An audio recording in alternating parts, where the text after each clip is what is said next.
So, How to Train Your Dragon, the remake of How to Train Your Dragon from the same director, the same screenwriter, and the same composer, and featuring one of the same actors.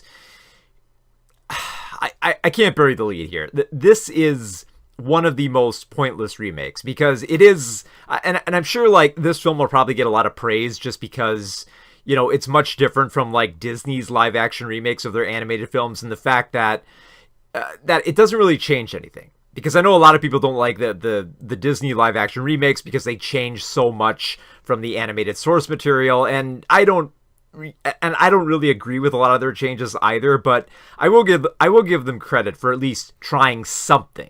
For trying, I mean, that's the whole point of like having like a good remake with films like The Thing or The Magnificent Seven or Hairspray or Suspiria, is that I like those types of remakes because they add something. They're willing to try something new instead of just regurgitating the same thing over and over. Which is why I was really disappointed in this new version of How to Train Your Dragon, because there's nothing new about it. It's written and directed by Dean DeBlas, who did the first film, and it's verbatim. Like the same script. Like even I had not actually seen How to Train Your Dragon in about like maybe like 6 or 7 years. So it's been a long time. And I was wondering, should I go back and watch it? No, I figured, I won't watch the original before I watch this film, just to see, if there's something fresh to it and there's something that I haven't seen here before. But the fact that the script is so... It's entirely built just to replicate the first film. I could just like beat for beat, like, oh, I remember this moment from the animated film, and oh, I remember this bit of dialogue. This is word for word. This is exactly the same film, and I'm like, and it's not popping. Because like when I think back to the first film, I remember watching it in the theater on a giant screen, and that scene where Hiccup boards his dragon Toothless and they're flying for the first time, and I remember just being mesmerized by that scene. I love the way that scene plays out, and that same scene is here. It's all the same shots, it's the same music, it's the same dialogue, and I feel nothing. I feel like I'm just watching the same thing that I saw in animation with nothing being added to it. And I think the biggest problem with this type of film is like it's just having Gerard Butler reprising the role of Stoic, because he additionally voiced like Stoic, Hiccup's father, in the original. And here, the fact that he's present here, this provides kind of like a baseline of relating back to the animated film. You can directly compare his line delivery in the animated version, which, actually had some pretty good back and forth with Hiccup in a few scenes. And that same level of chemistry is not really present in live action. It feels stiff. It feels like everyone's trying to do like a stage production, and like they're trying to treat all this dialogue and all these plot lines and scenes as being very like delicate. Like you can't change too much. Like this is very important script. And it's just, and it doesn't pop. It feels so stiff because of it. I will give the film credit, though. For some of the actors, they are doing their best with the limited roles that they're given here. Like Mason Thames, who's playing Hiccup. He's not bad. He's a pretty good actor. Of course, he plays Hiccup, the underdog Viking, trying to prove himself in a village of Vikings who are constantly, killing dragons. And Hiccup tries to prove himself. And of course, he befriends the dragon Toothless, who, the visual effects for Toothless, like they're good. Like they do maintain like that big-eyed cat wonder of, like the Toothless dragon.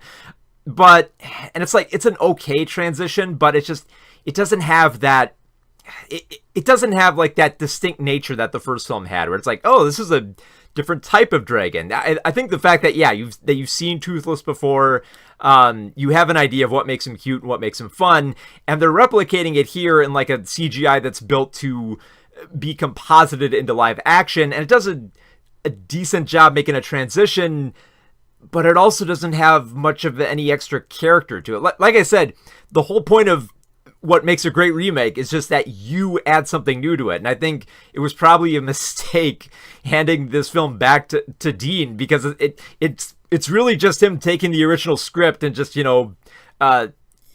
crossing out like the animated sequences, just film in live action. It's pretty much that. I can't stress this enough. It's just verbatim the script, except a few like minor changes here and there. And that's also a big problem, because then when you've seen this film before, and then you start like, okay, I've seen this. I just sat there, kept waiting for something to be different, anything. And the few things that were different, they were just so minor. Like the first time we introduced Astrid, played by Nico Parker. I remember like when she's first introduced, like she's seen as like this great love interest for Hiccup, just the way that she that she swings water around and there's like a giant fireball behind her, and we don't get the fire behind her this time. And it's like, that's such a small thing that like I wouldn't even care about, but the fact that it's like, oh, why am I paying attention to this? Like, oh yeah, because everything else is like, I've seen all this before. I've heard all this before. It's adding nothing to it. And the actress can only use so much. Like Nico Parker, she's fine, but she's just like kind of more or less reciting the role here. It's not, there's never a moment where you feel like there's that extra vigor of her trying to prove herself as a Viking and getting extra jealous of Hiccup. The same deal with Mason playing Hiccup. Like, he's good, but I think he's almost like too good. He's never given that moment to like, kind of make the character's own and offer like that stammering that like Jay brought to the role when he was voicing the character. It just feels like, no, you're in this is the role you play. Don't make it your own. Just read off the lines and do your best to kind of try to give it your own little flair, but not too much. And that is most present, I think, with Nick Frost playing Gobber. Now, of course, he's taken over the role from a more Scottish actor, and Frost is just, I mean, he's buried in that giant beard. He's got like the prosthetics on, so it doesn't really feel like he can do much with this role or make it his own. So he's just kind of going through the motions of it, which is kind of sad, because the original Gobber had like a lot of, he had like the perfect wry commentary, and Frost just kind of gives it more of like almost kind of like a passivity. Like, I can't stress this enough. It does feel like a stage production. Like, it's just like, oh, just recite the lines, do it as best you can, but stick to the text. Don't change anything. And it really feels like a waste with like some of these actors too. Like, I mean, Snotlout being played by Gabriel Howell. I felt like he was trying the most to kind of like make that role his own. And kind of like, because it doesn't really feel like he's trying to channel Jonah Hill. It felt like he was trying to do more of his own thing, because his whole character is supposed to be cocky. So I felt like there was a lot more room for Howell, especially for, not being like that big of a name for a film like this. That would make him a much more interesting character. And it's like, I would like to see just anything new. It's like, it's the same. There's no point in like talking about the story, because it's the exact same story. Down to the exact same scenes and the setup and the dialogue and the little details and the dragon designs. Everything is the same. And I know for some people, that's going to be the one thing that's going to make them recommend it, because they're going to be like, oh, this isn't like the Disney remakes, because they don't change anything. It's like, yeah, they don't. They also don't add anything to it either. It's just, it's the worst kind of remake, because at least with the Disney remakes, there's something to talk about. You can talk about how much you don't like how Lilo and Stitch treats parents. You can talk about how off the music feels in Snow White. You can talk about how stumbling like Dumbo felt, with how it was like criticizing like capitalist entertainers and trying to like stumble with how it like tried to push women into science. There's stuff to talk about there. There's not much to talk about in this How to Train Your Dragon remake, aside from the fact that it's not trying. It's playing it too safe.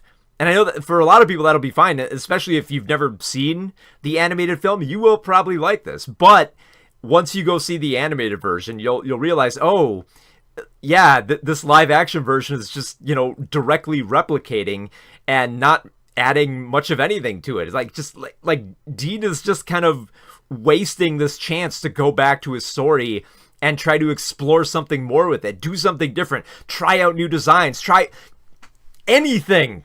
And there's nothing here. It's just so, it's such a waste of like all this great CGI, the use of the dragons, which does look pretty good. especially like a waste of like the cinematography of Bill Pope, which it looks nice. I like the way that they framed the village and the island and like the colors and the green of it all. It all looks good. And I'm not like knocking the film for that. It looks beautiful with like great Bill Pope cinematography and the great compositing of the VFX and able to like maintain that same cartoonish level of like the dragons from the animated film. That stuff's all good, but to what end? What are we doing here? It's pointless. It's the worst type of How to Train Your Dragon 2025 just feels like one of the worst type of remakes because it takes all of that material from the original and it doesn't tinker with it, doesn't toy with it doesn't try anything new. It's just a pointless exercise in replicating animation into live action. And even if you are looking at the film on that angle, it just doesn't pop. I didn't feel the same stuff that I felt when I was watching the animated How to Train Your Dragon movie. So yeah, this new How to Train Your Dragon is nothing new. It's just a pointless remake that wastes a chance to do something different and just doesn't.